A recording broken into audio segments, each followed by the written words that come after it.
Dun, dun, dun, dun, dun, dun.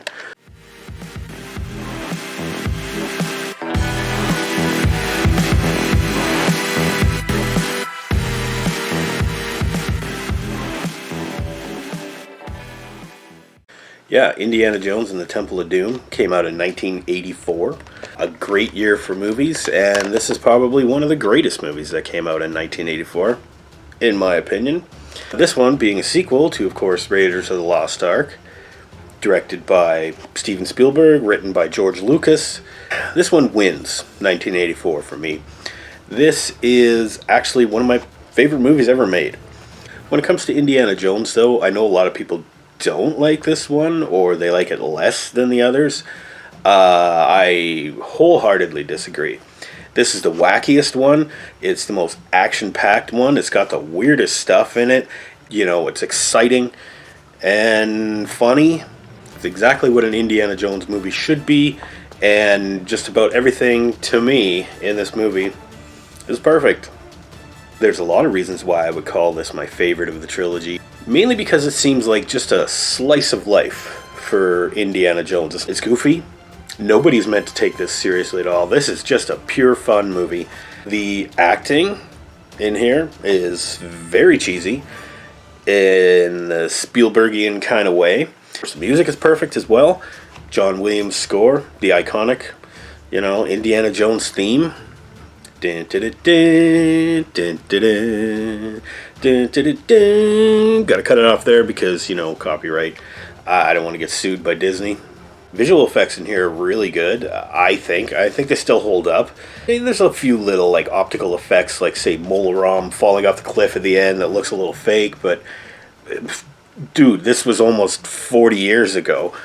I can look the other way. Plus, we've all seen the making of Indiana Jones and the Temple of Doom, haven't we? You mean you haven't? Well, go watch it. It's pretty good. Of course, you get the whole opening scene in Club Obi-Wan, where we first meet Indiana Jones and Willie Scott as well. And Indiana Jones is kind of negotiating with a Chinese businessman that was looking for a lost artifact, and Indy has it.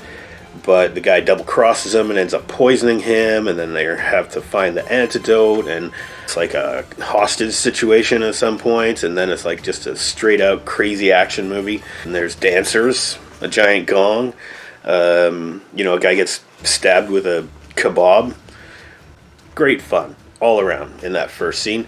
And then they jump out the window and they jump into a car, and Short Round, his Indy's little sidekick is driving the car, and Willie Scott's with him, and she's like, "Mister, there's a kid driving this car." And Short Round turns around and he's like, "You call him Dr. Jones, lady." Anyway, that's all fun, and then they escape and they get on a plane, and the plane, runs out of fuel, and the pilots bail on them, and there's no parachutes, and they have to try and land this plane in the Himalayas somewhere, and they cross the Himalayas, and they have to bail out, and they jump into this big raft, and, you've seen this movie, right? And you know how ridiculous that scene is when the raft comes out of the plane and it remains completely upright the entire time. I don't know if physics work like that. And you get to see them sledding down the mountain and then over a cliff and a waterfall, and and then they end up in the Ganges or something, or they end up in a river in northern India, I suppose. And we're introduced to our main quest. And another good scene is the dinner scene. We all love that dinner scene, right? Where they bring out the snake surprise, and it's like a big snake on a platter or whatever. And she's like, "What's the surprise?" And they cut the snake open, and more snakes come out. Surprised we didn't get a reaction from Indiana Jones at that scene, but he's too busy, doing the exposition part of the plot and discussing history and stuff with the other attendees at the dinner.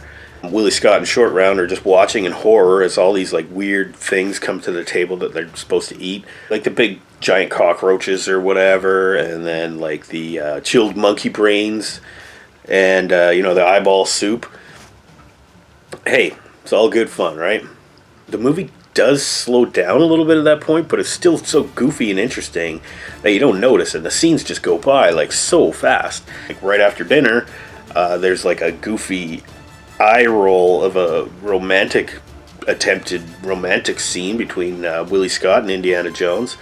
That's probably my least favorite part of the movie, but it's still kind of funny. It's still kind of, like I said, it's an eye roll. I mean, that only lasts like 2 minutes, and then right after that, they discover the actual Temple of Doom. It's just super exciting from there. I mean, you get your bugs. Remember the bug scene? The giant cockroaches and the big walking stick insect on her hand and you know, crawling up her neck and stuff, and like that's crazy. That actress, like, wow. Kate Capshaw, well done. Yeah, that scene haunted me for years, actually. I've never been a big fan of insects, and this is probably why. You know, and then you get the crushing room, like kind of like the walls are moving in like in Star Wars, but this time it's like the roof is going to crush them, and there's like spikes coming out of the ceiling and the floor, and Indiana Jones like has to escape out of that, and then they find the Temple of Doom, and they're doing a ritual, and you know the guy pulls the dude's heart out of his chest, and it's still beating, and then they lower the guy.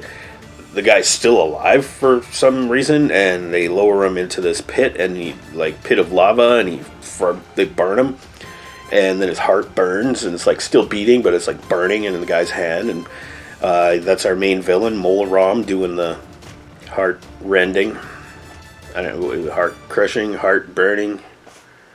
They're using the power of these stones, the sacred stones that, one was stolen from the village, and Indiana Jones promised he would go and get to restore life to the valley. But then while he's taking these stones and returning them, with the intent to return them to their proper owners, they realize that this place is just full of children that are being enslaved to dig in these mines and stuff, and to find the rest of the Sankara stones, is that what they're called?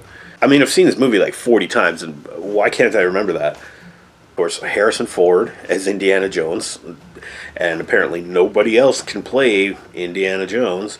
Yeah, so Harrison Ford in this one, I think this is like, this and The Empire Strikes Back are my favorite Harrison Ford performances, which are actually also my favorite movies of each respective franchise.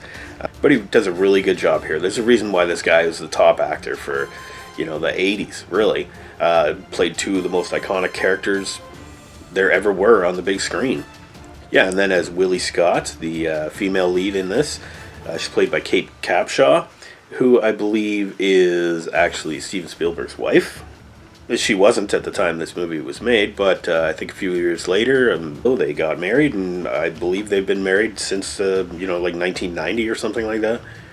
Yeah, she's pretty good in this. She's like, her character is an idiot, but it works. And it's kind of, she's the damsel in distress. It's kind of sexist, and it's kind of reflective of how, I guess, 1930s was, right? Male-female relations. And, of course, Short Round is played by, forgive me if I pronounce this incorrectly, Ke Huy Quan. You might remember this guy from The Goonies. He was Data in The Goonies, before there was a Data on Star Trek. He's the sidekick, he's the funny kid, and does goofy stuff, but he's kind of the heart of the movie. Then you get a guy named Amrish Puri as Mola Ram, the main villain. This guy's he's wacky and he's scary, and I don't know. I mean, I was just cheering for them to take this guy out in the end. Oh yeah, and of course how they do that after the lengthy minecart chase, which is completely over the top and ridiculous, and had me convinced that every single mine out there in the world had like this roller coaster inside it, because that's how it was in Indiana Jones, and I'd never been in a mine, so I just kind of assumed. Anyway, there's a lengthy mine chase, and they're escaping, and then they end up on a bridge, and Indy has to like cut the bridge, this suspension rope bridge, and there's a pretty good action scene there, and they have to scramble up the sides of the cliff, holding onto this bridge and whatever, and Mola Ram eventually falls to his death and gets eaten by crocodiles, and that was cool. I think all of that put together, all these action scenes all crammed into this one crazy movie, I'm going to have to go ahead and give Indiana Jones and the Temple of Doom an A+. My last viewing of this movie, I found like nothing to complain about. I mean, there was stuff to point out. It's like, well, that's super dumb and super fake, but it's like, yeah, but nobody's expecting you to believe this is real. It's just they're trying to entertain you and keep you going. It's like I know why people like Fast and Furious movies and, tank versus car and fly the car into space and all that. Like, that shit is dumb. That's just dumb in a way that's not for me. Indiana Jones is dumb in the way that it's like takes like mythology and like action star hero and like archaeology and different cultures and mashes it all together and mixes it up and makes it all nuts and just like entertainment. Every minute of this movie is entertainment for me, and yeah, I have to go ahead and give this one an A+. And thanks again for watching. And we're getting up there in subscriber count. Just top 300. I'm pretty happy about that. Thank you, each and every one of you, and I really do appreciate it that you took the time to watch, any of my videos and you find anything that I have to say interesting in the least. Thank you. And until next time, have a good one, everybody.